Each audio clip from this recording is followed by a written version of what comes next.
Well, good evening. Good Monday evening to all of you in CFN land. Thanks again for joining us on another Monday. CFN Live, we have the pleasure and honor to be joined with Big Jim McLaughlin tonight, as well as Lawrence Gunther. Jay has been very, very busy and has a bunch of things that he has to get done tonight. So, unfortunately, he's not able to make it with us. So, he will be sorely missed. But we'll be returning. And just so you guys know, Thanksgiving Monday. We will be live here on CFN land. So, folks, if you're enjoying some leftover turkey, watching the football game, or just wishing you were fishing, we'd love to have you on Monday. So, looking forward to that. As always, of course, it's Thanksgiving weekend, but holy smoke, speaking of weather. Now, I know you folks out west right now are dealing with very cold weather compared to what we are out here.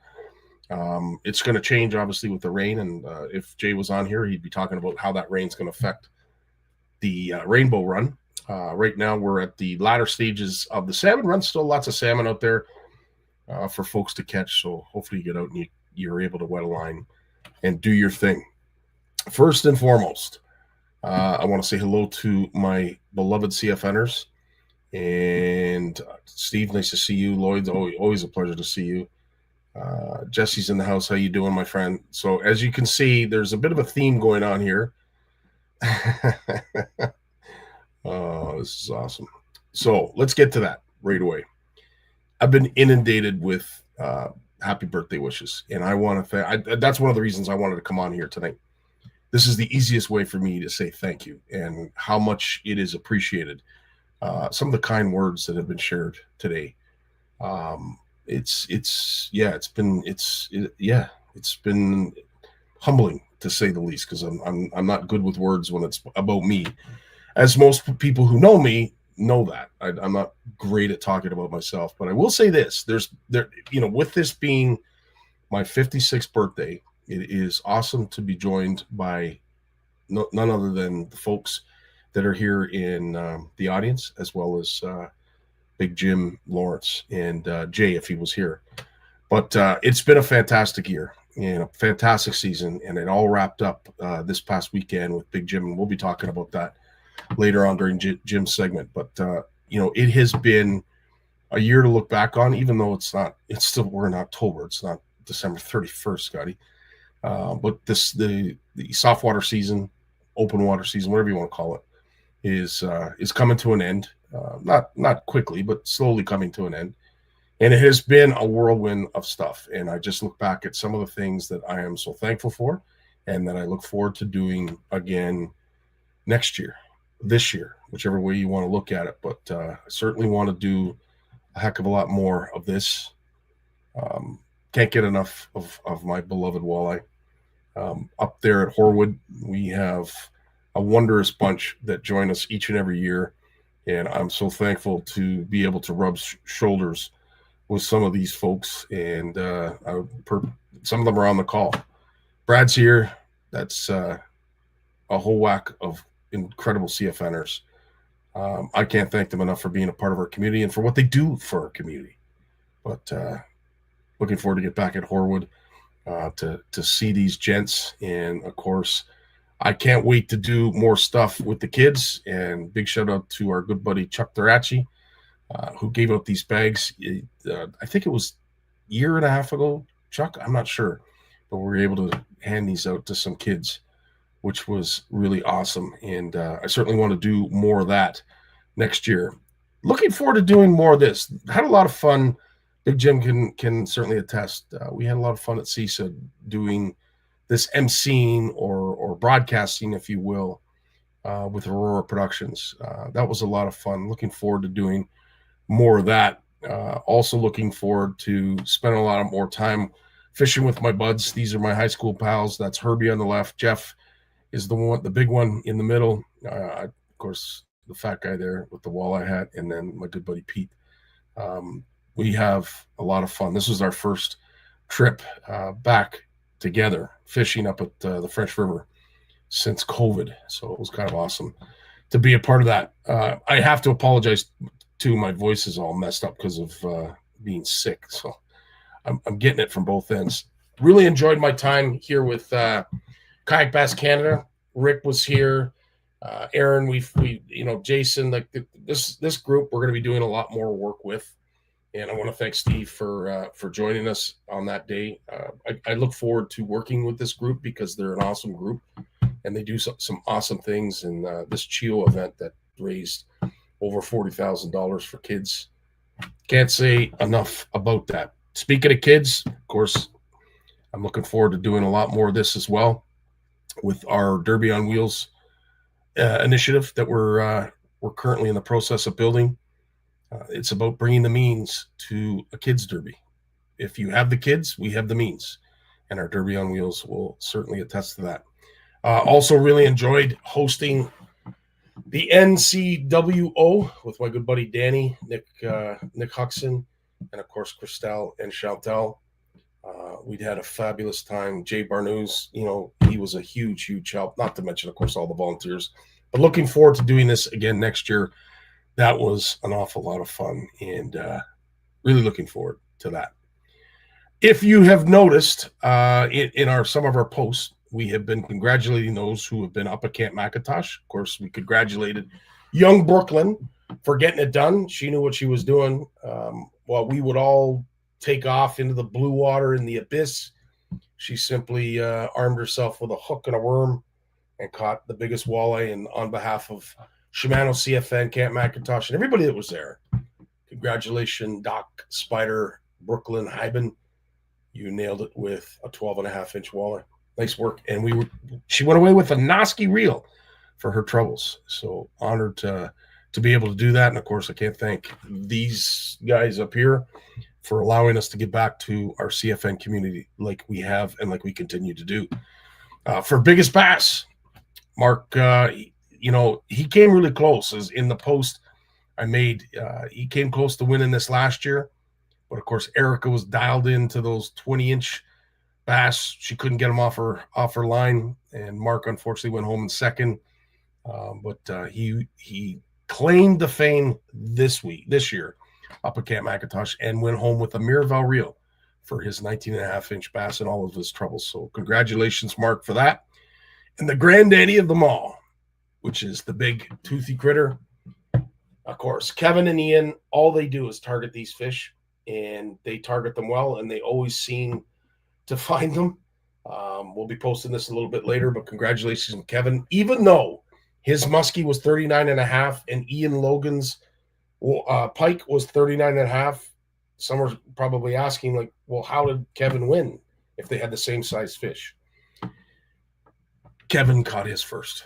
That's how we get rid of tiebreakers. Kevin caught his first. He submitted it first, and that muskie, that 39.5-inch muskie, brought Kevin a wonderful Vanford that he took home. And again, thanks to Shimano for doing that for us. And if we didn't have these kind of partnerships, if we didn't have this kind of stuff going on in the background, and the partnerships that we've created over the years with various companies, with various organizations, you name it, I don't know that I'd be having as much fun doing this as I am. But a lot of folks say sometimes, Scotty, why do you do it? Like it's a lot of work, yeah, and it's a lot of fun. And I'll tell you this: bringing joy to someone's life far exceeds any money, any monetary gain that you're looking for. Making someone smile and have a good time, that should be our focus. If there's anything that I want to do more of next year, is making people love fishing and making people love each other. That's my big goal for next year. So I will ensure that I will do that to my darndest. Again, we're going to be working with Go Large Fish Ruler. We have, of course, a CFN dedicated ruler, 3 different sizes for those who are looking to get a bump board. These are your folks. I don't have the link, and unfortunately Steve's not with us tonight, so I can't put the link up. But that's all you need to know. They have a Facebook page. They have a website. By all means, I don't know if it's uploaded just yet, but those CFN dedicated bump rulers are available from Go Large Fish Rulers, and I want to thank them for that. Of course, we constantly support the Made in Canada Tackle Show and the entire Canadian fishing industry as a whole. Brad has been kind enough to organize the dates and get the dates posted. So if you want to go over to the Made in Canada Tackle Show Facebook page or even the website and get up to date with the upcoming shows, please, by all means, do that. We're looking forward to it's going to be a busy spring, really busy spring. But lots on the go. Absolutely lots on the go. If I've missed anything, I apologize. Maybe I should look in some of the comments. Oh, there you go. Thank you, Brad, for doing that. That is the Go Large Fish Ruler link. How we doing, Michelle? Nice to see you. Congratulations to all the winners. Yep. Awesome. Yes, we're going to get to you, Grandpa's Tackle Box, very shortly. Awesome stuff, guys. Thanks so much again for joining us. We got Big Jim coming up right after his incredible intro. When he was born, he tried to reel in the umbilical cord. Bass named him as their personal best. His power pole came with a stripper. Forward-facing sonar uses him to find fish. Chuck Norris is his co-angler. He is the most interesting fisherman in the world. Stay fishing, my friends. Happy birthday to you. Happy birthday to you. Happy birthday, dear Scotty. Happy birthday to you. God bless you, Jim. And I will say this, pal. It was awesome to spend the weekend with you. One thing that I desperately want to do or try to do more of is get out, whether it's from the shore in a chair or we are in the boat. I love spending time with you, dude. We had such a great time. I know it was a bit of a struggle, but needless to say, it was an all-around great time. And again, thanks so much for allowing me that opportunity. I never thought one day that I would be fishing with my all-time biggest mentor, but the fact that we've had 4 years. Get rid of me. I can't. No, absolutely. But it was a lot of fun. And what was your biggest takeaway from that weekend? My days on a boat are numbered. Okay, well, I didn't want to start with that, but I will say, Jim, one of the things that I truly have over the years respected you for is, of course, your constant support of the industry as a whole. And I love the fact that, when it comes to Canadian-made products, Canadian-made tackle producers, you're always there to support them in a huge way. And I've learned from the best, dude. I've watched you over the years, and as I said, you have certainly been a great example, a great mentor, and someone that I can follow, so that stuff like this can be done to support companies that do some wonderful things for not only producing tackle. Scotty, really. I don't know if I told you about this, but last year when I got the new shirts made, I phoned Mark at Weapons of Mass Destruction, and I said to him, hey, do you mind if I put your logo on my shirt? And he's like, what do you mean? He was like confused for a second. Wow. That I would want to do that for him. Because he doesn't pay me or nothing. It's not. But he's just a great guy. He makes a great product. It's what I use. I've used for years. And, there's all the other guys around like, Dominate Baits, like Limestone Lures, Wes, what's his name, Sheldon at Jacked Up Jigs. These guys there that like they've got stuff that I actually I really like to use out there. And then on the weekend you had a great experience with another local guy right here from Kingston. We caught every fish we caught on a chatterbait. And as I said, I don't know if I don't know. I'm speechless sometimes when it comes to what is being produced out there from a Canadian standpoint. And I have thought, just like Brad and anybody else who knows Canadian products, that our products are just as good as anybody else's. Yep. And on this, I mean, Grandpa, I'm telling you. Yeah, I've got a couple of the jigs here that I was going to use, You don't need to be told. Dude, this stuff works, man. Every cast, every retrieve. It worked like a charm, and it caught me. I mean, like the amount of fish that I caught on Vic stuff, pro water baits, But I have to be careful too, because I have sponsors. Mm-hmm. The legitimate people that make the business go around too. 100%. but there's a lot of things that they don't make. Like, I mean, like Jackal doesn't have a blade bait in North America, because of patents and other things like that, and the whole deal, and things like that. So that leaves me open, and I've always wanted to support the little guys. I had a lot of help from Bill Safe Senior, who you remember from Rod and Reel. And his son still runs, Bill Safe the Third. He still runs Rod and Reel. He still runs the charter boat and everything. He talks to me once in a while, and I remember him in the very, very beginning when he helped me. He brought me down to do shows with him. Brought me down. I caught a 40-pound Chinook. Well, it was 39.14, I think it was on the scale. Mm-hmm. Like I caught a 40-pound Chinook, like on a bass rod in a river. Wow! And caught it in the mouth. What an experience that must have been. Yeah, took about 20 minutes to get it in the boat. I can only imagine. Around in circles, it jumped. Some other guy. There was a guy down there. I forget his name now. He was from Ottawa. He was in the armed services. And he actually tried to net the fish at one point, and it almost jumped in his canoe. Oh, jeez. It went over the canoe, and he's got the net following. It was just a circus. That's hilarious. Yeah. Well, I will say this, if it put a smile on your face like this did, again, like it was so awesome. Like, I mean, you've been doing this for years, and the reaction you get every time you catch a fish, dude, it's awesome, man. It recharges my passion to see someone with this many years behind you, this many great experience fishing, that every fish you catch, this is the same reaction you have. Yeah, like this fish, 2.5, 3 pounds, whatever it was, and then I caught the first smallmouth I've ever caught in the lake here. Yeah, with you, right there. The big was like maybe 2 pounds with a tailwind. Mm-hmm. I mean, that's the first one I've ever caught out in that lake. I've caught a couple of little guys here late in the fall off the dock, like in November. Yeah. Off the end of the dock in town here, when I used to go out and fish off the end of the dock, and but they're little. They're like, like they'd be like 10 inches long,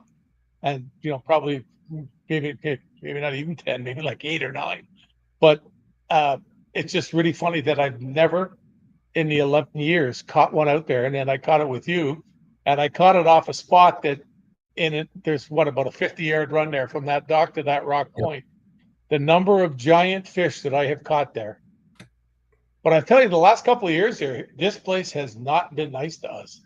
So I was going to bring that up if you wanted to talk about it. And there's a reason why you're saying this, and I think it's important that you maybe note why, because I think it's important for folks to understand. I'm really confused of it because I was talking. I don't know whether George is on here tonight. Is he here?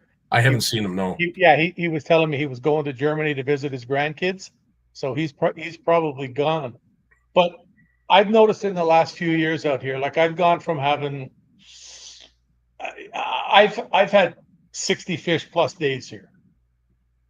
I've had a couple of 25s with you and Luke. The week before you came there, the first time when I fished, the weekend before you came, I mean, I absolutely crushed the fish. It was, I'm sure it was between 40 and 50. Wow. Like it was just like they were on those flats and they were just crankbaits and rattle baits. It was ridiculous, And then I talked to George, and he showed me in 2017 the catch. They actually did nettings here, and 11% of the fish that they got in the net. Now those are not solid figures. I mean, obviously, but it showed that this lake had 11% of the biomass was largemouth bass, which he said was incredibly high. Mm-hmm. And that explains what was going on. Now, after COVID, when there was nobody here poaching, pike fishing in the springtime, out with a spinnerbait with a leader saying that they're wink, fishing. Wink, nudge, nudge, yep. Mm-hmm. Yeah, and they're back in 3 feet of water. You see them standing like this looking for beds before they pike fish. It just drives me nuts, eh? There was an abundance of like fish this big.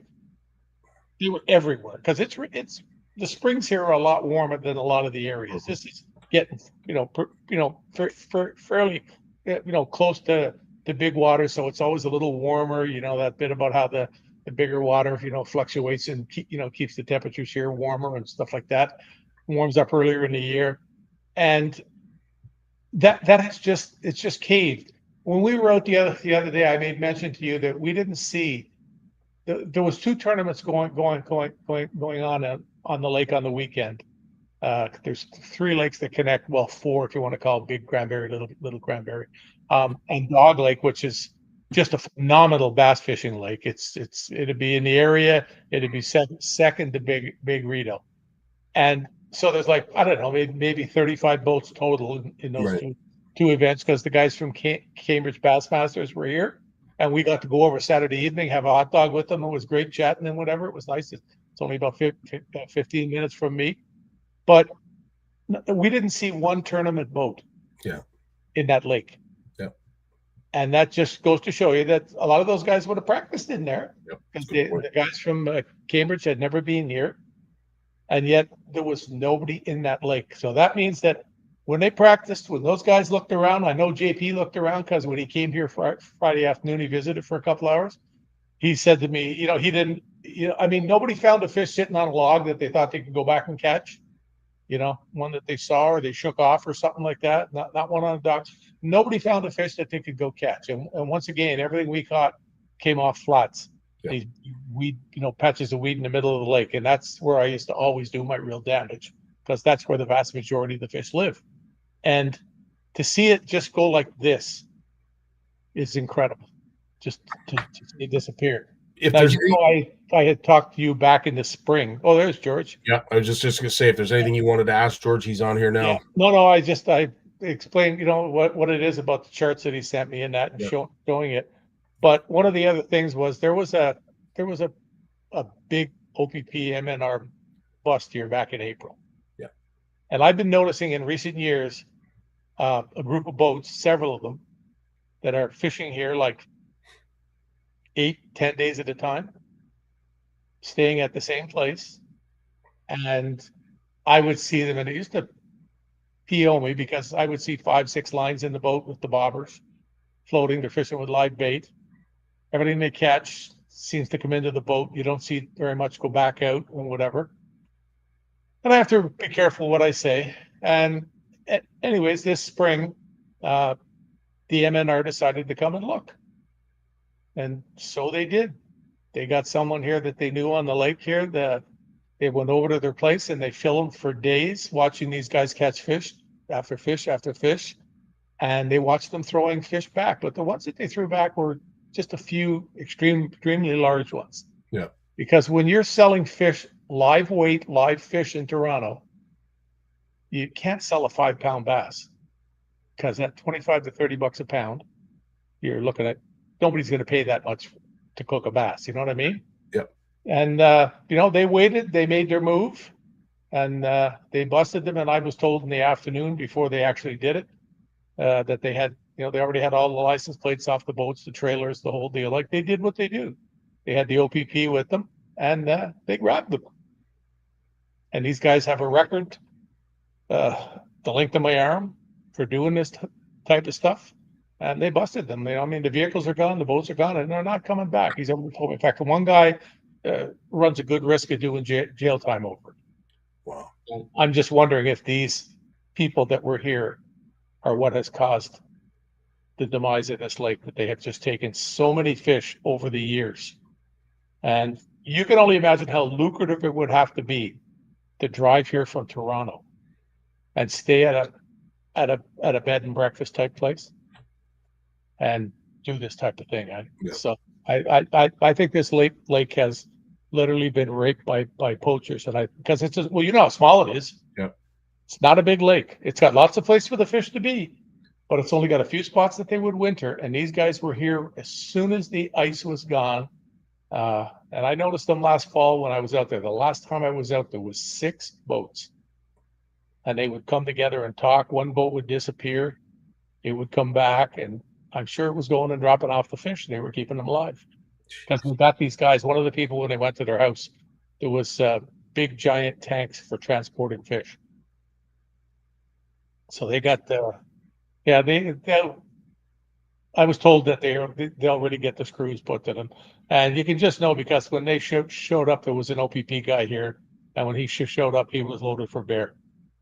He had everything If you could strap to them to use to calm someone down, so to speak. Yeah, no, that's a good way to describe it. And really, at the end of the day, Jim, it's unfortunate that we even have to talk about that, but it's good that we are, because it educates others that if you see stuff going on your body of water, you have to be very tactful in how you report it. But Crime Stoppers, that 222 tips is an easy line to get a hold of, and everything is unanimous until obviously charges get laid and whatever. You got to make statements and this and that. But at the end of the day, Jim lives on a body of water that he is concerned perhaps that got poached and over poached to the point where now it's affecting everybody's fishing.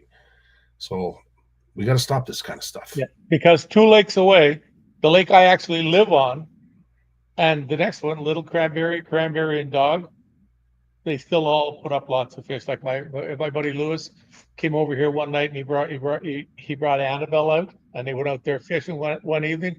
He caught 9, she caught 2. Wow. She's 7. She caught 2 just grabbing a Senko, behind the boat. Yeah. So there's still lots of fish over here. Those people went through and they went to the other lake. And that's how they kept themselves separated, was that speed zone kept them apart from everybody. Mm-hmm. And just hopefully, that the lake manages to find its way back. 100%. One other thing that we need to see no more of, and I almost regret talking about it, but it needs to be spoken of, because we're starting to see more and more instances of this happening. For those who haven't seen this video, I will stress right now, it's graphic. So if it's not something you want to watch, turn away now. But I want it to be graphic because I want the message to get here. Don't meet me in a Speedo. Don't worry. No, 100%. But if you haven't seen the video, this is as horrific as it gets. And we need to do better.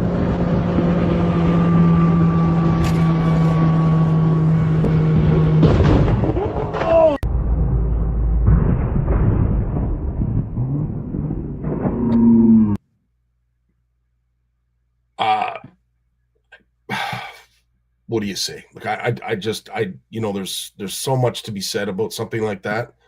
It happens every day on the 401, eh? Yep. But it's the same thing, eh? Somebody got it off the other direction. I was explaining it the other night. There was a thing in Bassmaster years ago about you got 2 boats, and they don't have to be fishing boats. You got 2 boats that are traveling at 65 miles an hour, and they cross the goal line on a football field. They've got 3.4 seconds until they crash. So everybody knows what a football field is. Yep. 3.4 seconds, and you hit. So that's how much time you've got to react. It's not much. In fact, it's almost impossible. It is. And I know there's a lot of things that are going on in boats, when it comes to electronics, GPSs, and of course, the forbidden phones. But it sneaks up on you quickly. Here's a perfect example of how quickly it can catch up to you when you're not paying attention. Again, this isn't clickbait. I'm not trying to, it's a message that needs to be sent home, that your actions will affect the lives of others. And these poor guys were looking at a tablet or whatever the heck they were looking at, and smashed into this. They were looking for that marker buoy.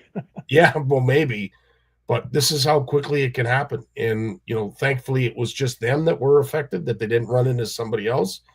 But you see the bow, I mean, with it up in the air like that, I'm not even sure they would have seen it.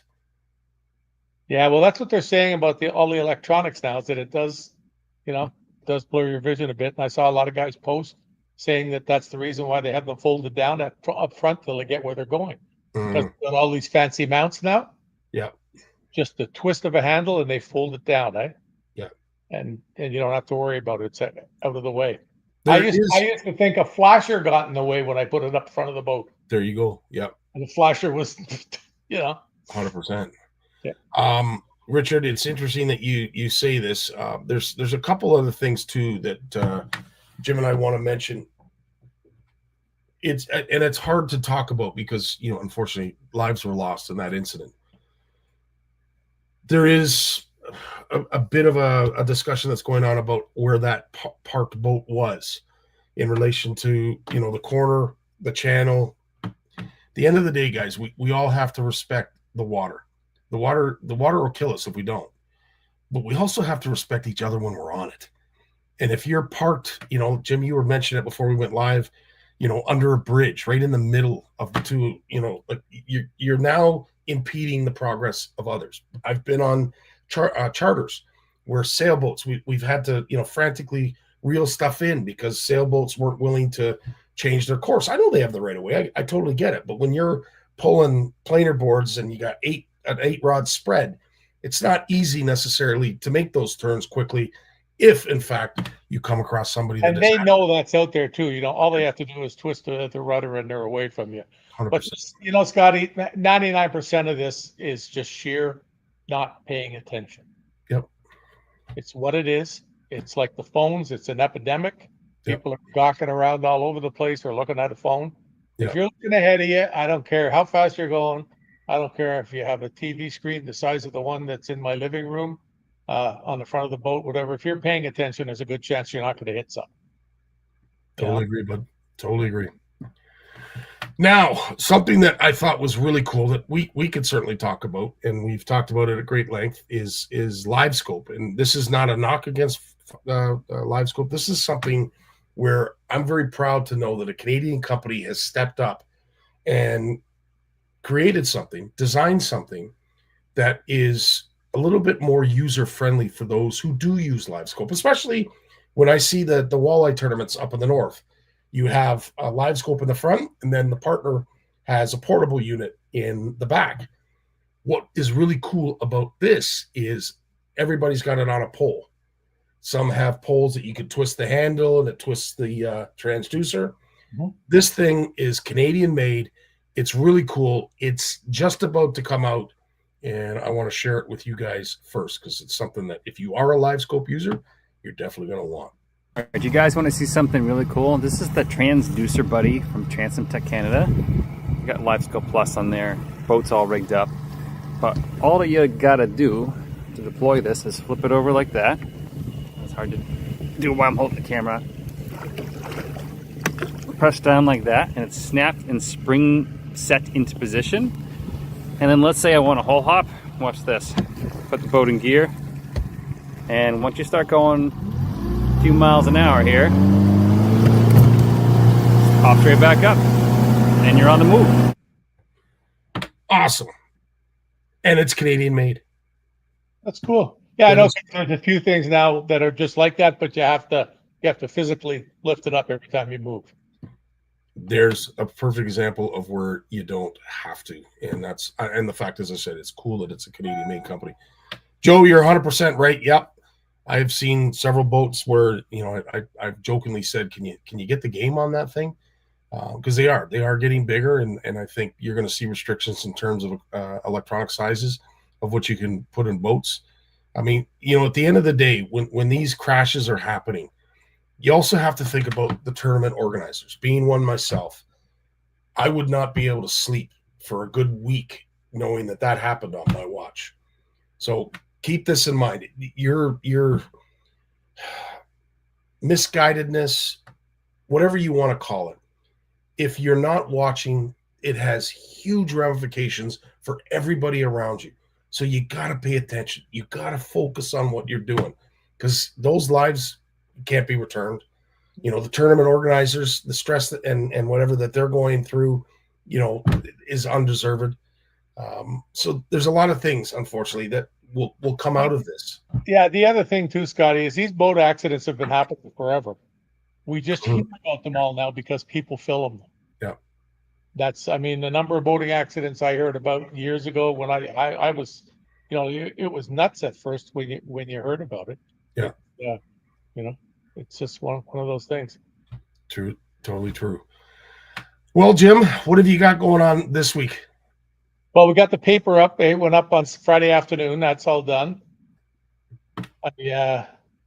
I'm going to get out there. I got my drill in here, and I'm going to go mount the volume dispenser in the living room because the grandkids will be here this weekend.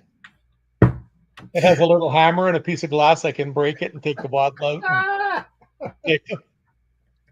Oh, that's hilarious. They're coming Yes. on Saturday. Hopefully they go home Sunday.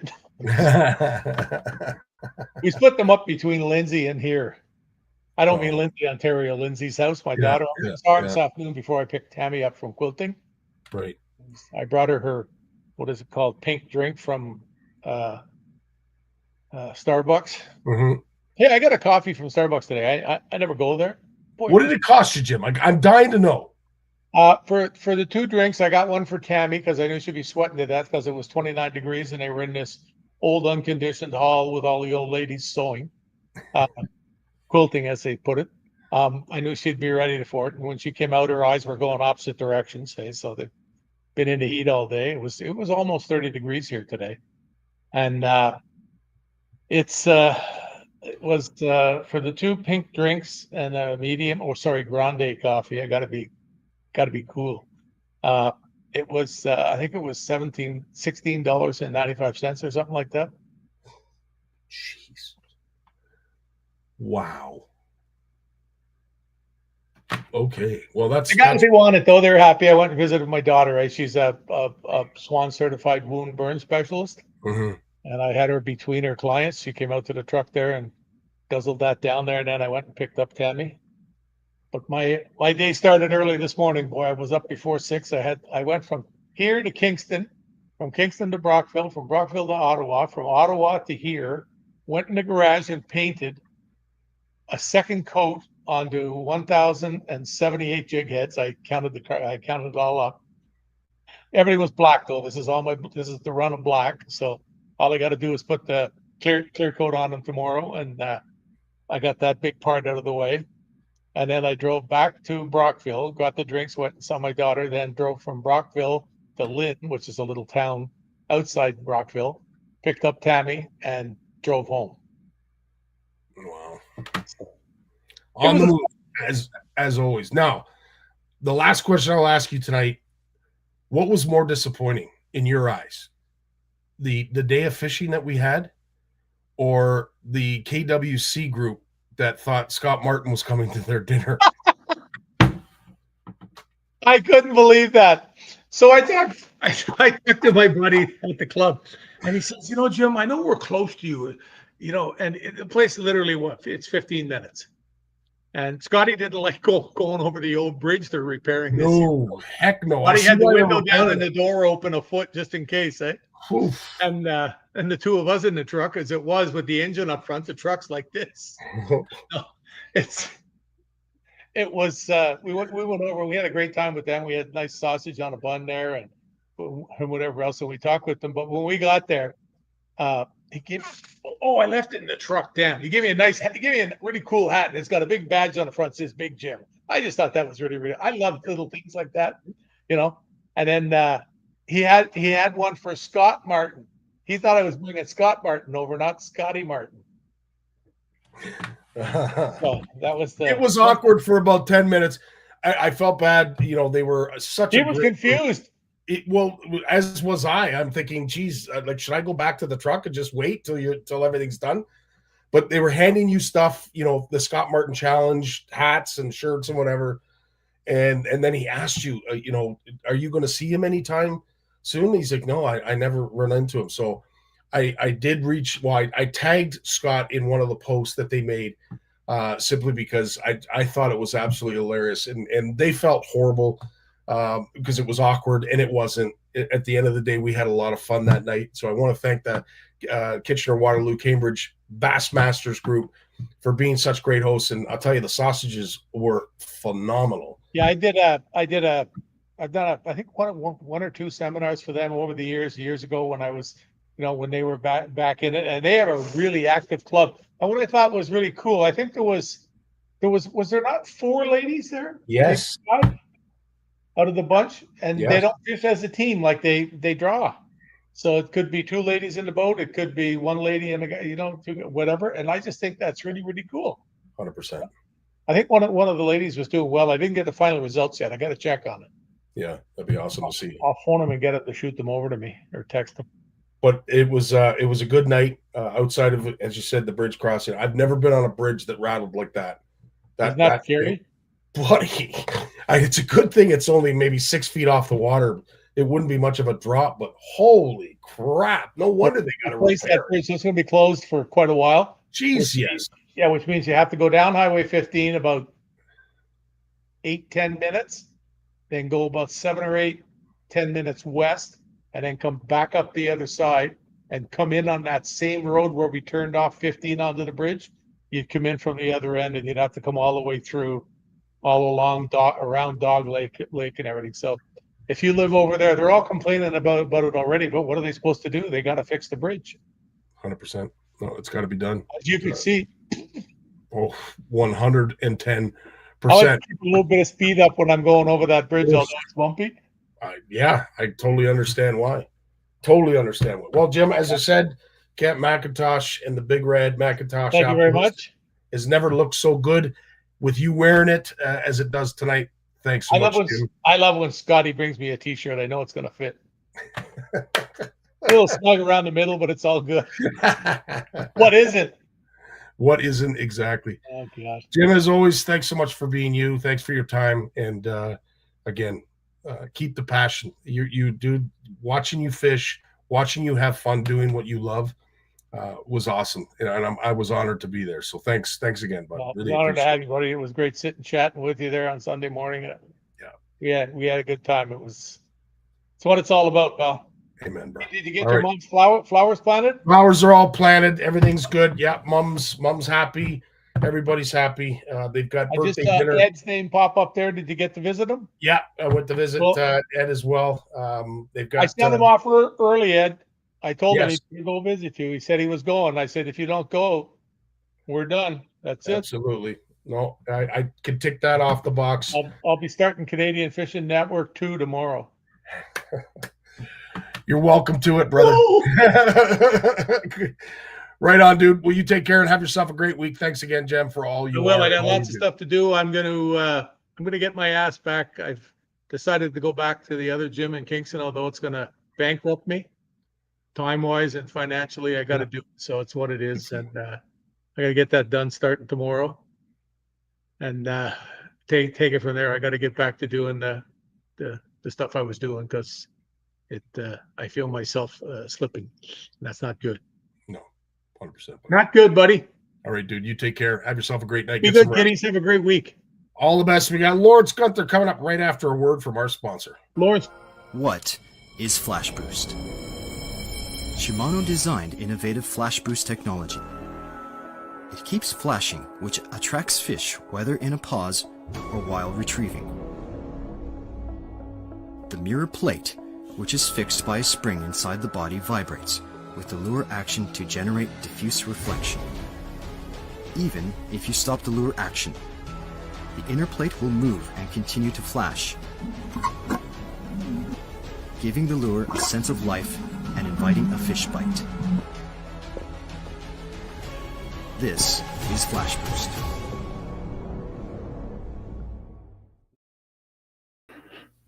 And this is our good buddy Lawrence. How you doing, Lawrence? I'm doing well, man. I'm doing well. That was a fun segment there with Jim. You know, you made us cry, you made us laugh. Yeah. Oh my goodness, it was a roller coaster. It you know, it is, and it I don't know, man. It's like I don't even know how to put it into words, but it's like fishing with your father. And I lost mine a few years back, so you know. And not that, you know, I'm talking about age, but it's just I look up to the guy like I looked up to my father, and he's such a gem, man. I tell you, when you see him catch a fish, the joy that becomes overcome, like it's like the first fish he's caught, every single one. Yeah. And the other thing, you know, he talks about his physical disabilities, if you will. Man, he can set a hook. Like, holy crap. He can set a hook. Incredible. You know, physical ailments aside, he's like he's never going to quit. He's just going and going and going and going. And he's you know, I mean, I look up to him. You know, challenges. Everyone's got their challenges, right? And the older you get, the more you pick up along the way. And a lot of them don't go away, and you just learn to work around them. Just figure 100%. It out. You figure it out. 100%. I've got a couple questions here from the YouTube channel. Maybe I'll ask you. You know, I do watch YouTube actually. Yeah, okay. Is it Lachlin? Lachlin, I hope I got your name right. Lachlin is asking, what's the biggest bass you've caught? What's the biggest bass you've caught, Mars? It might be 5 pounds. It's probably just a bit shy 5 pounds, but in that range, for sure some 4.5 to 5 pound fish. My daughter beat me handily. She got a picture of this beautiful bass she caught. She showed it at the gym, and Jim said, "Oh, that's it, close to 8 pounds." And I'm thinking, "Oh my goodness!" So she's really proud of that fish. But yeah, I'm proud of her for catching it. And that's awesome. That's a great story. And Lachlin is also asking, what got you into fishing? You know what? When I started doing my podcast 12, 13 years ago, I would ask every guest I had, you know, do you fish and what got you into fishing? And it's always the same answer. So I stopped because it's always, you know, someone an older person when they were a child, right? Yeah. Just said, "Hey, come on fishing with me." And started them slow, started them successfully, got them catching fish. And then it just caught on, right? Once you start catching fish, you can't stop. You can't stop. You know, and I pity those kids that have to go with the boat and go muskie trolling for 16 days without a bite, or lake trout fishing. You know, it's that's enough to put you off fishing if you ever had a chance to get it going. But you know, I think it's so important to get the kids started young, and everyone, you know, someone told me once, the difference between loving fishing and being good at fishing is if you start young, it becomes part of who you are. You never forget. You always know you'll go fishing. Sometime, somewhere, you'll always be thinking about going fishing for the rest of your life. But if you start after, like when you're 14, 15, it becomes a challenge. And then the danger is you try it, you master it, and like a lot of teenagers, they move on to the next challenge. And they may never go back to fishing. They might just check it off and done. Maybe I'll ask you this question, because I thought of it a few minutes back. But you know, we've been talking about forward-facing sonar to death. Yeah. In the fishing chronicles and in hallways and anywhere else that it cares to rear its ugly head. Fishing taught me to be patient. Fishing taught me to appreciate the outdoors. Fishing taught me to appreciate Mother Nature and a whole host of other things. But it as you said, it defines you. It creates and builds your character. With that being said, I didn't tournament fish, and I'm wondering if you get the same experience from tournament fishing as you do from recreational fishing. I don't think so. I think it's a different drug. You know, if it's a totally different beast. Like you're right, fishing recreationally, you learn patience because you have to experience, you have to learn to live through long periods of time where nothing's happening. And isn't that life, right? Where, you know, you're just waiting for some good news, and your life is hard, and you're in the rinse repeat cycle. Get up, go to school, get up, go to work, whatever it is. It's just over and over and over again. And your weekend and this and that. And you think, man, is this my life? You're waiting for good news. And then what fishing teaches you, though, is that it can happen at any second. Some good news could just all of a sudden be, boom, it's on the end of your line. It's in your life. It's like, whoa, this is what I was waiting for. And catch it to, you know it's coming. Something good is going to come. It always does eventually. Always good comes eventually to everybody. And maybe again and again. That's what makes life interesting. And I think fishing teaches us that. But I tell you, the tournament fishing thing, it's different, Scotty, because I was a member of the Ontario Bass Nation for quite a few years. Did a lot of, even though I had my own boat, I had a lot of guest boaters driving my boat, and I was in other people's boats too a bit. But I met a lot of people who wanted to become boaters or were, who knew at boating, and they wanted to become real sticks. And they spent the money, and they bought the boats, and they bought all the gear, and a lot of them spent a lot of money. And what they didn't do is put in a lot of time. And, you start, you take off, 30 minutes into it, they're frustrated. They're throwing rods down on the boat deck. They're stomping around, because they'd lost a fish or their line broke or something. And that's it for the whole day. The whole day it's like that. It's just miserable. And I started to ask people, I said, you get to know these people and you say, well, why do you do this? And I said, what? So why do you tournament fish? Well, because, it's a fear of God, blah, blah, blah. And I said, maybe you should just go fishing. Just go fishing. Just get out there and go fishing and enjoy it. Just enjoy the act of fishing, because it doesn't seem like you're enjoying yourself that much, And I that might be, of course, some of the reasons, if you will, of watching some of these trails lose some numbers, especially over the course of this year, that maybe people, just because of cost, they've used that as not I don't want to say excuse, but the reason that they got out of tournament fishing. Perhaps maybe that is why we're seeing a decline on some of the tournament trails when it comes to numbers of folks that are participating. But I've heard it has a lot to do with the forward-facing sonar. If you're a non-boater, that's the curse, right? I've been on boats, where you have someone flipping weed line and they're just cruising along at 5 or 6 speed on the trolling motor, and you're at the back, and you can either flip the weed beds that they just flipped, or you can try to go a little bit deep off the other side of the boat, but it's moving pretty quick. So by the time you get down there, you're already reeling in.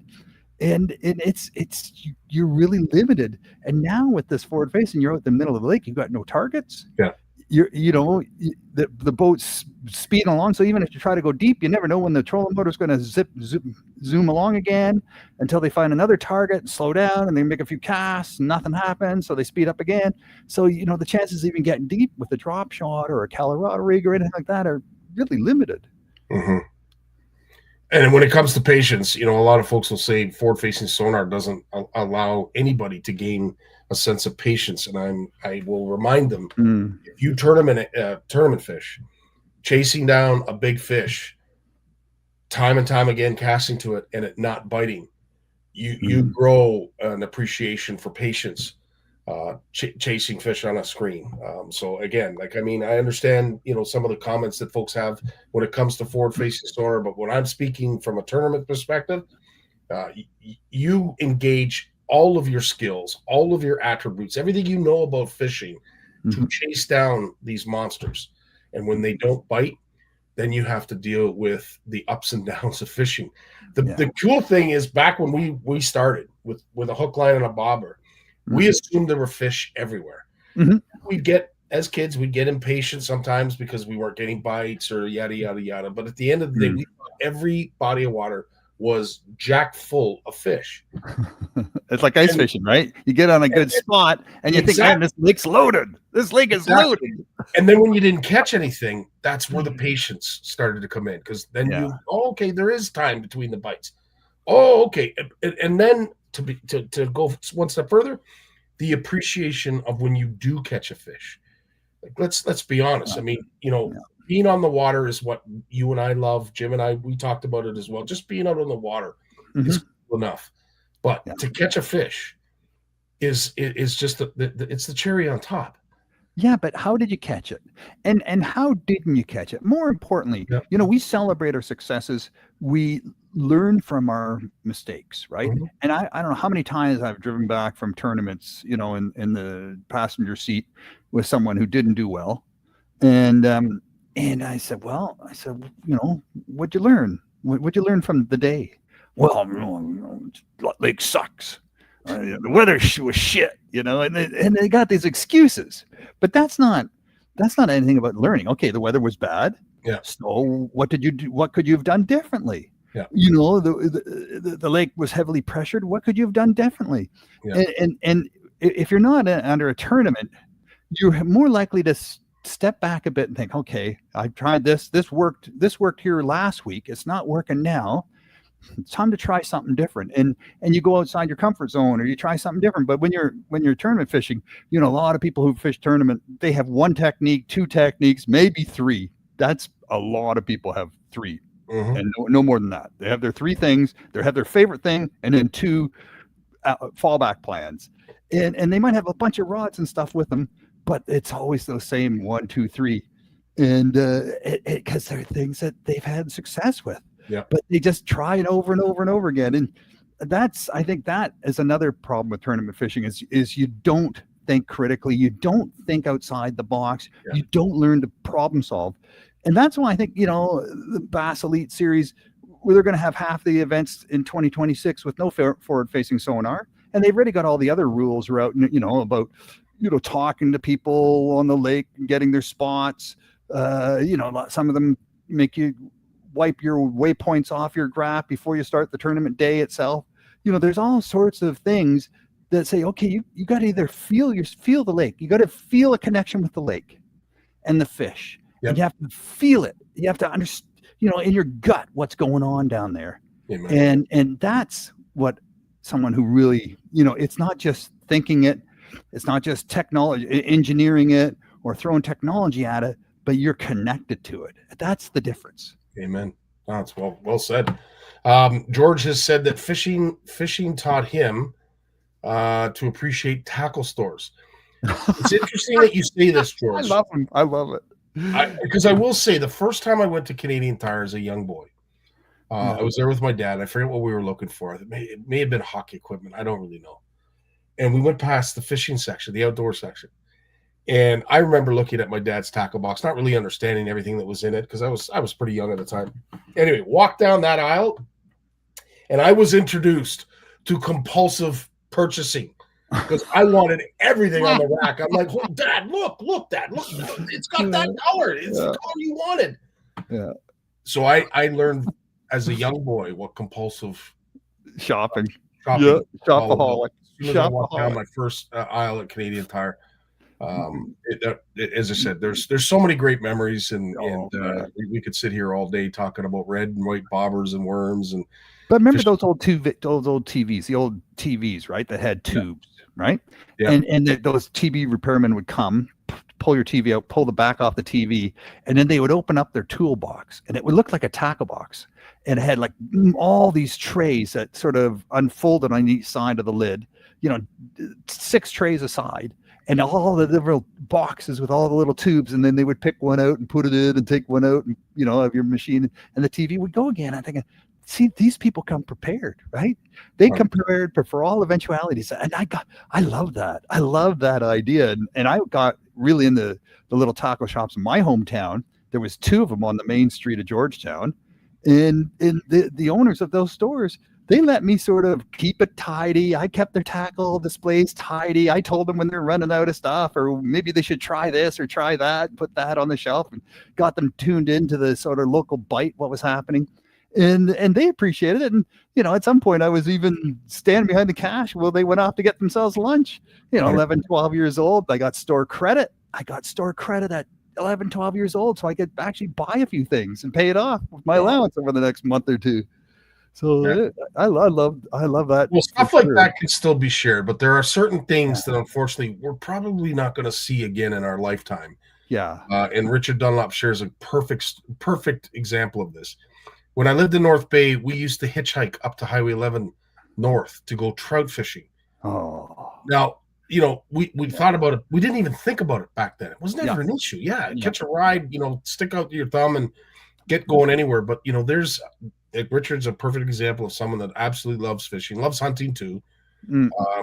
But, stuff like this, I don't know if kids are, you're not going to see this. And I'll give you an example. This is something that after I did it, I thought, oh, boy, what was I thinking?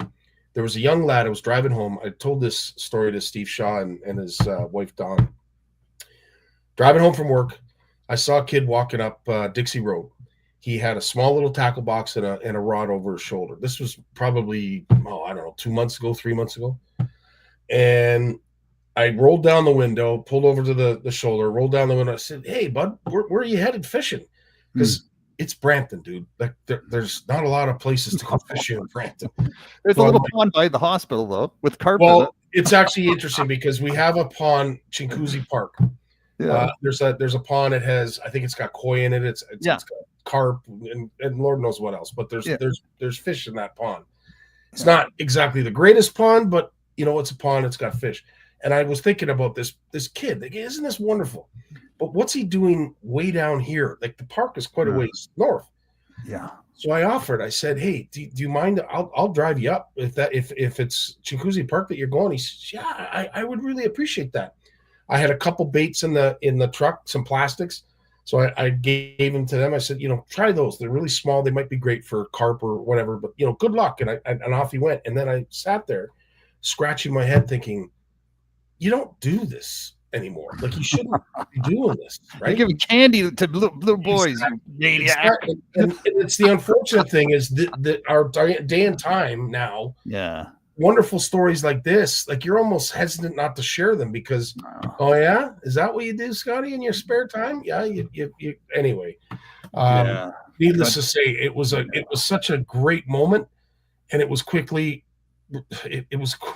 replaced by regret, because it's like, oh, I probably shouldn't have done that. You would have done it again if you were in that position again tomorrow. You'd do it again. You'd give that kid a ride again. You would. That's okay. That's okay. You're not going to get arrested for giving a kid a ride to the pond. Exactly. Exactly. There's no law. There's no law against that. No, Scotty. When Bass Pro opened up in Vaughan, I wanted to quit my construction job. Didn't we all, Joe? I think we all wanted to do that at one point. The outdoor store in Mississauga. Yeah, that was a big one, man. Yeah, rack upon rack upon rack upon rack of rods, and they were just pivoting like size of doors, and they would pivot, and you just walk down the aisle, and you could swing these doors, racks back and left, right, and see on both sides of them, and it just went on forever. It was amazing, absolutely amazing. And I will say the biggest store that I went to back in the day at the time was LeBaron's. Yeah, we had Canadian Tire, obviously, but there was a selected group of there was a selected assortment of rods and tackle and what have you, and it's usually only maybe 3 or 4 aisles. Whereas LeBaron's, it was the whole store, and I loved going to LeBaron's. And then Bass Pro opened up, and then Sale opened up, and it was like, holy smokes, this is. I can't. The heart can't take this. I know the bank account can't, but the heart can't take all. I tell you, going blind has saved me a lot of money. Like, I go. It has, man. I tell you, I was like that too. But I go into I go into Bass Pro Shop now, and my wife says I'm not allowed to ask, got any what's on sale, because she says, like, there's so many red tags, and she's not going to describe it all to me. But I just, that is hilarious, buddy. That is absolutely hilarious. Going blind saved me a lot of money. It has absolutely. Like, I don't compulsive shop in tackle shops anymore, man. I don't.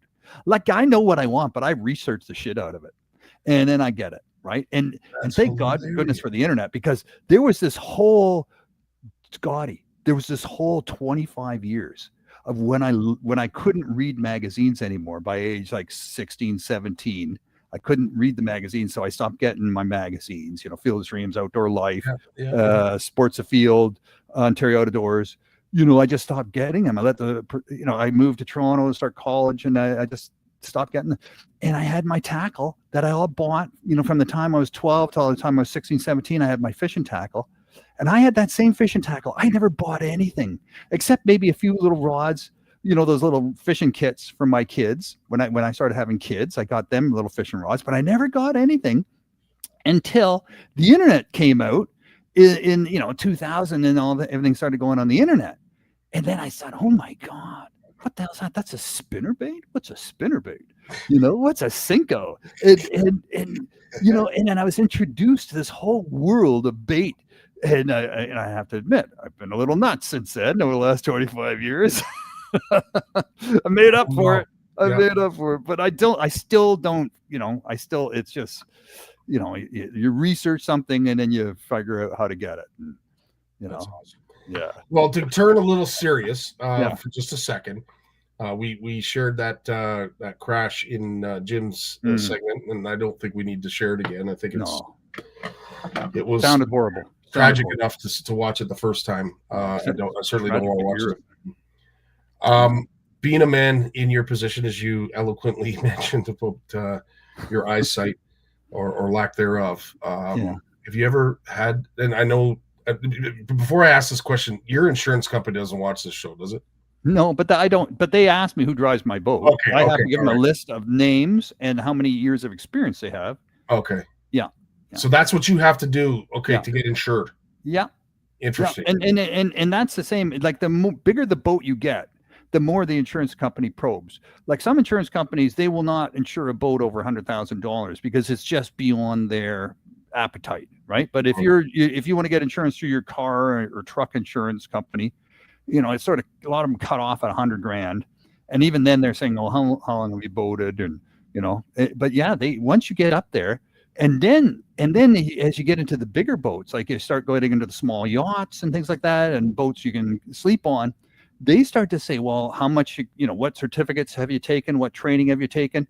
How much, what was your last boat? How big was your last boat? No, this boat you want to buy now and have us insured, it's too big of a jump. You're talking about going from 20 feet to 35 feet. You're not ready. You got to get something in the middle there. You got to think maybe 28, 30, and then go to the 40, but not jump ahead 20 feet. They really control you because that's just big jumps, right? There's big, it's not a houseboat. I think houseboats, it's a different beast. But when you're talking boats with twin engines that can, cruise along at 30, 40 miles an hour, and it's basically you're driving your house down the river or across the lake. Yeah. No, true enough. So true. And something that was said to me not that long ago, when it comes to the rating plates on boats. U.S. Coast Guard rates the boats, and it's law. So when they put a maximum horsepower on a rating plate in the States, in the Americas, that is law. And if you exceed that, depending on your insurance company, there's a good chance that you might not get insured. Whereas here in Canada, it's a little different. It's a recommended horsepower, so it's not law. No, but so if your insurance coverage would certainly have something to say about that. So that would be the only determining factor on your insurance is the company that you're trying to get insured with. Yeah, if in fact you can. And if you fake it and you change it and you push the limit, it's like when you tow something with your truck and you go over your limit. If you go over your tow limit with your truck and you have an accident, and your insurance company feels that maybe it's because your trailer was, you lost control because your trailer went out of control, and then you look at the specifications, and they will. The insurance adjuster will look at that stuff, especially if there's injuries involved, right? If there's personal injuries involved, they're absolutely looking at that. They're looking at your carrying capacity of your truck, your towing capacity of the truck, and the weight of your trailer. And if you've exceeded that, they can just deny you insurance coverage. And that means if you've caused personal injury to someone, you could be on the hook for millions of dollars for the rest of your life. Yeah. And same with a boat, right? If you got a boat that's rated for 25 and you put a 60 on there, and then the boat flips and you got people injured, and someone sues you because you're taking them out fishing as a guide or something, your insurance company's not going to cover you.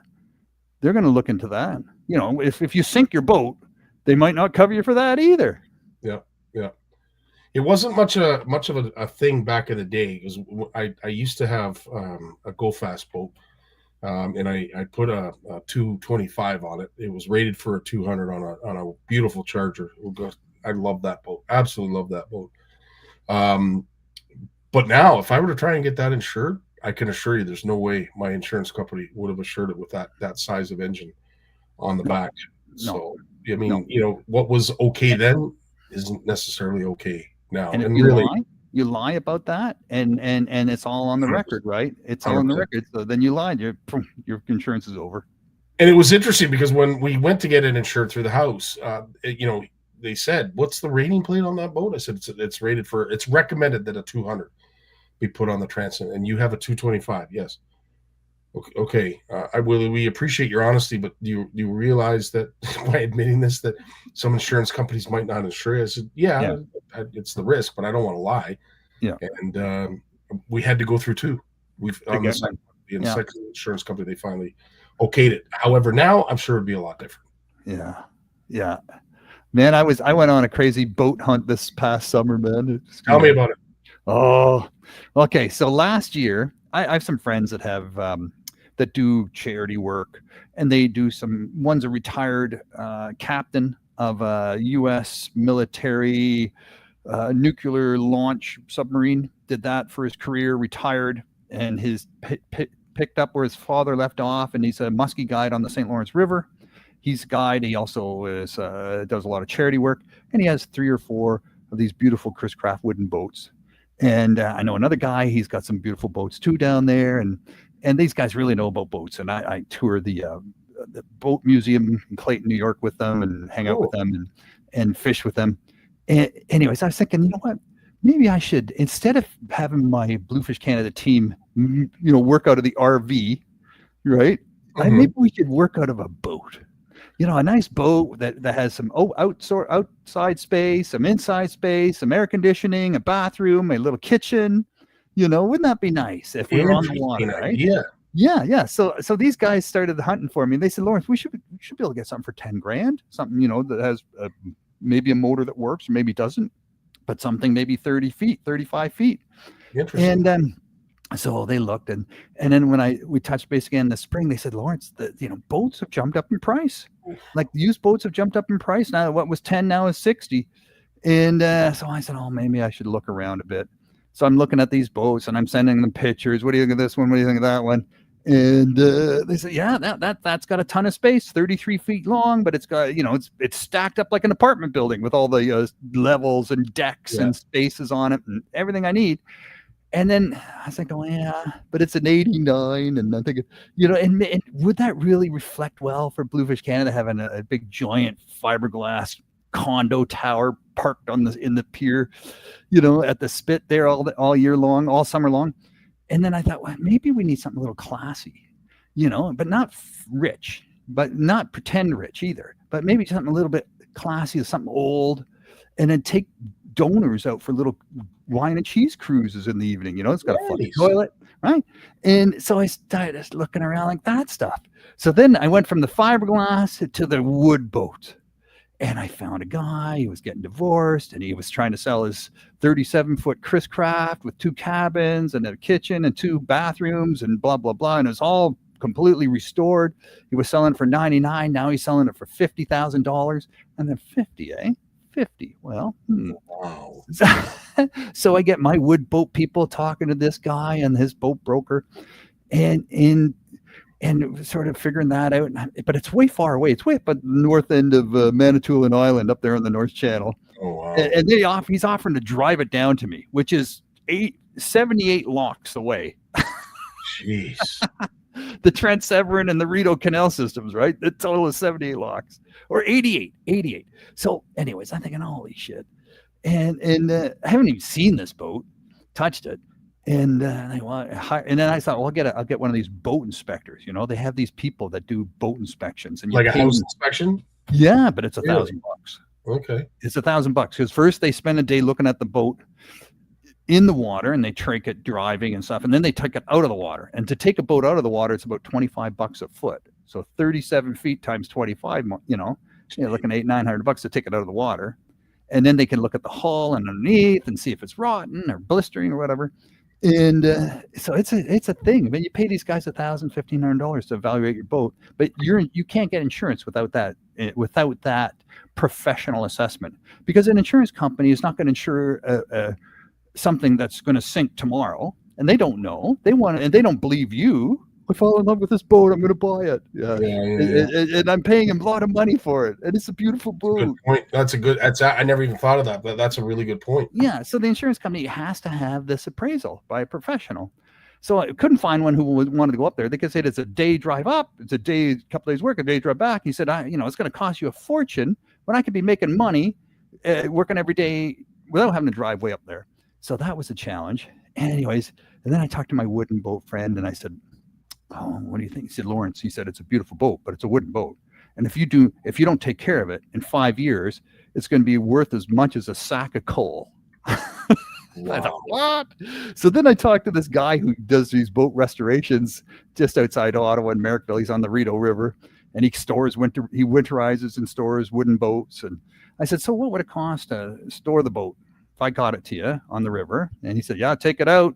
That's $1,200. Winterize it. That's $1,500. Store it is $4,000. Get it ready for put back in the water. That's another $1,000. Put it in the water.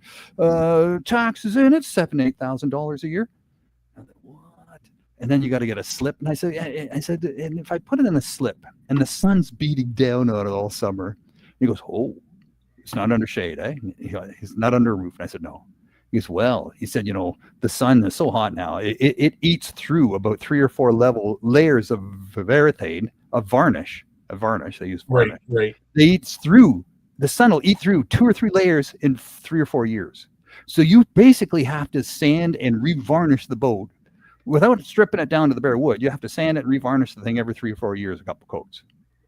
And that's a lot of sanding, right? Unless you pay someone to do it well, and it's done well. Otherwise, it looks like crap. I'm thinking, man, God. So then I talked to my buddy Hubie Kretchen, who runs Freedom at Depth Scuba Diving. And he teaches people with disabilities how to scuba dive, and he's taught me how to scuba dive. And he works on the Otto River, the St. Lawrence River, and in the Bahamas in the winter. And I said, Hubie, you had that lobster boat you brought up from New Brunswick, and he goes, yeah. I said, how'd that work out for you? He goes, well, he said, I spent $150,000 fiberglassing it, painting it, putting a new engine in it, a new transmission, a new drive shaft, new propellers. And I sold it for $40,000. Wow! All within 4 years. Wow! He said, Lawrence, he said, boats they're not worth what you put into them. A boat is only worth what anyone's willing to pay for, and it's absolutely not worth what you put into it. You pour money in boats like this, it's just you just keep pouring money in. You pour it in like crazy. It's a funnel that just sucks money and shoots it out the bottom, and it disappears. Sure. And he said it was too much. He said I couldn't get the lifts to get people with disabilities in their wheelchairs off the dock and into the boat, off the boat and into the water, out of the water and back onto the boat. It was a pain in the butt. He said it just was the wrong boat. And then if I wanted to go take it down to the Bahamas or take it down to Florida and then cross over to the Bahamas, that would take a whole month of driving down there and about $4,000 in fuel each way. So that was a pain in the butt. And he said, every winter, it's $15,000 to pull it out of the water, fix all the crap that needs fixing, put it back in the water in the spring. $15,000 he was paying every year just in maintenance and storage. I said, oh my goodness. So I dropped the boat thing. I'm not doing the big boat thing. I went around the whole. Oh, that's too bad. That's a great story, though. I mean, what a journey. You talk about blood, sweat, and tears. Like, I mean, there's a lot of hills and valleys there in your segment as well. Yeah. That's funny stuff. Yeah. And then where do all these big boats go, right? You go to the Toronto International Boat Show in January, and the boats that are $4 or $5 million are sold within a day or two. The ones that are $1.5 million, they're still up for sale. The people want the big boats and the really nice ones, not the nice ones, but the really nice ones. They have the money, but the $800,000 $1 million boats sit there. They're not expensive enough. They're not nice enough. And then they buy them and then they just go down in value. Tick, tick, tick, tick, tick, tick, tick, tick. And in 20 years, they're worth maybe $100,000, $150,000. And then 5 years after that, they're worth, just take my boat away because I don't want to have to pay for it to get hauled out anymore. And I can't afford to have it scrapped, so the people. Well, if you remember what happened back in, I want to say it was 2007 when folks down in the States were walking away from their homes because they couldn't afford them anymore. Yeah. Remember the housing crisis? Yeah. There's a bit of a used boat crisis, and anybody that owns a marina, especially one on the water, can attest to this. Moose and I, we fished the Canada-US walleye tournament this past year, and we went to get gas at one of the marinas. And the gentleman that was pumping the gas went on to, explain that, what their marina was all about, blah, blah, blah. And I asked, I said, there's a lot of big boats here that don't look like anybody's been at them anytime soon. He says, yeah, they've been abandoning them. And he says, I've got probably a dozen boats in the back here that the owners have just left them. We're trying to charge them and recapture our money, but we're getting ghosted. Yeah. So you speak about these big boats. Like there's a lot of big boats that currently right now are just without owners and sitting on dry dock. Well, the cost of just towing these things away and decommissioning them, right? Yeah. It's not cheap. You got to cut them up. You bring a 30, 40 foot boat to your local dump. Good luck to you. 100%. Yeah, they're gonna look at you like, yeah, exactly. No, turn around, go away. Go away. Kidding. But yeah, it's that's the thing, right? You know, at some point, people look at these boats with big beer glasses on, and they think, "Is she so beautiful? I want that boat." And then they pay someone $60,000 for it, and the person knows it's not worth anything. But now you got this thing you got to get rid of, and you come out of it, and you finally wake up, and you're sober up, and you realize, oh my God, there's so many things wrong with this boat. It's going to cost you $200,000 just to get it ready to go in the water. You know, you got to scrape the hull and paint the hull every 5 years. You know, to make to keep it sort of free of junk and scum and rot and stuff. You know, that's $20,000 right there to treat the bottom of the boat, right? 100%. So it's just, oh my goodness. Yeah, these things, Scotty, it's not just big cruisers and yachts, it's sailboats too. You look at the sailing clubs, there was 5 of them in Ottawa. There's 3 now, and it used to be a waiting list to get a slip if you had a sailboat. Now they're begging for people, and you go to these sailing clubs, and this has been going on now for 10, 15 years, and the retired people, and they talk about their boat, and it's in the water, but that's all they can afford to do is put it in the water and take it out again once a year. They can't afford to replace the sails. They can't afford to fix the motor because their wives are saying, that's enough. No more boat money. We're going to Europe this year. We're going on a cruise. And it's not in that boat. No, 100%. No, true enough. Well, Lawrence, what have you got coming up this week now that you have decided that you're not going to be a big boat owner? I'm looking into getting my small vessel operator proficiency certificate. Wow. Like I got my pleasure boat operator certificate, right? The same thing we all have. Wow. We all should have if we're operating a boat. But I want my small vessel operating proficiency, my SVOP certificate, and that will allow me to take control of boats under 5 tons. I don't even know how much a ton is. What's a ton? 1,300 pounds? Are you okay? And I don't mean to be funny. I don't mean to be disrespectful. Yeah. Are you able to? Because, like, I mean, some people that would suggest that how did you get your boater's license? Yeah. If you can't see anything, like there's no eye test. I checked into it before I got it. I checked. There's no eye test. They don't care. Really? No. You can do the test as long as you can do the test. You know, and then you can do it online. You can have someone read it to you. They don't care. There's no laws. There's no government policy anywhere that says you have to have an eye check. You have to be able to see to get your small, because and I'm also thinking with the SVOP certificate, I'll be a captain.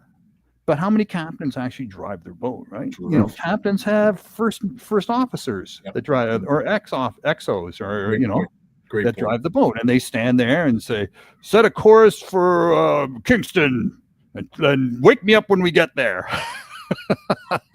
So true. That's gonna be me. That's what I do now. That's what I do now. Maybe what we should do then from now on, when you do get this license, and I'm just kidding when I say this, but are we able to pin you and follow you on like where you are so we know to be there? I'm just kidding. I'm just kidding. I'm going to have the really long white canes. I'll have the, instead of a mast going straight up, I'm going to point it in front of my boat and paint it white. Just straight out in front. That is the ultimate power pole. That'd be awesome. The ultimate power pole. I love it, Lawrence. As always, dude. Really appreciate your time. Appreciate your friendship. Dude. Appreciate your passion, dude. Keep up the great work, and we love having you here, dude. Hey, it's okay to dream, right? It's okay to dream and chase your dreams. You know, people might laugh at you, but chase your dreams. What the hell? You only have one life to live. Amen, brother. Well said. Right on. Well, you have yourself a great week. Thanks again for your time and for all you do. We can't thank you enough. Thanks, man. I appreciate it. Right on, dude. You take care. You too. All right. And that is the end of our show.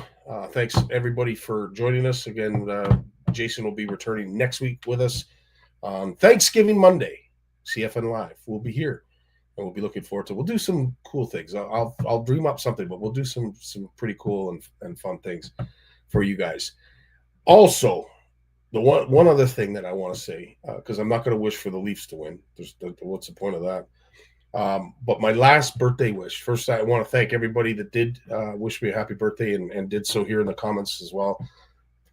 Love you all. I can't say enough about all of you. You truly made an ordinary Monday something special. So thanks for that. The last thing I want is for the Blue Jays to win the World Series. Some would say they're in tough right now, but they're making it look pretty easy. I'm hoping that trend continues and we can get past the Barnucz Bombers. But I will say this: I'd love nothing more than to see the Blue Jays win the World Series. So join me and sing the famous song, "Let's Go Blue Jays." Have yourselves a great night. We will be here Wednesday. Matt Kopresh will be joining Danny and I. We'll be talking nothing but fishing, and we're looking forward to it. In the meantime, go Jays go.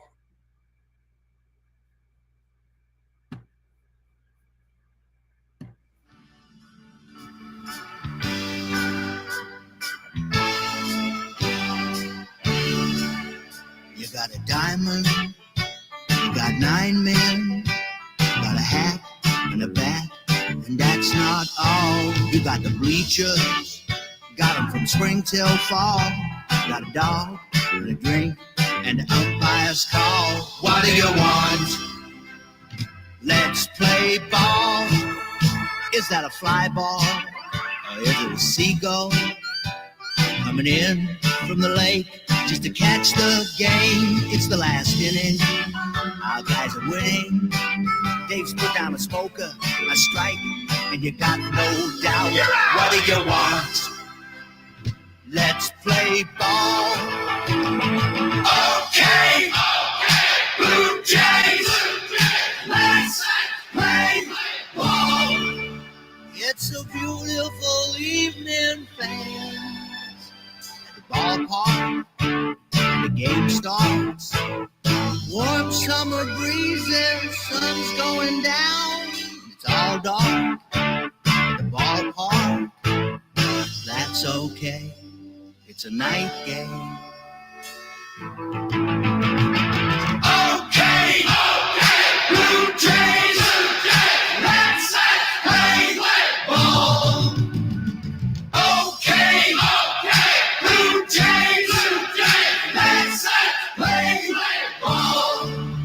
Bring on the White Sox, bring on the Bo Sox, bring on the Brewers, the Rangers, and the Yankees too. We'll beat the Indians, we'll beat the Tigers, we'll beat the A's so bad, gonna make Billy blue. What do you want? Let's play ball.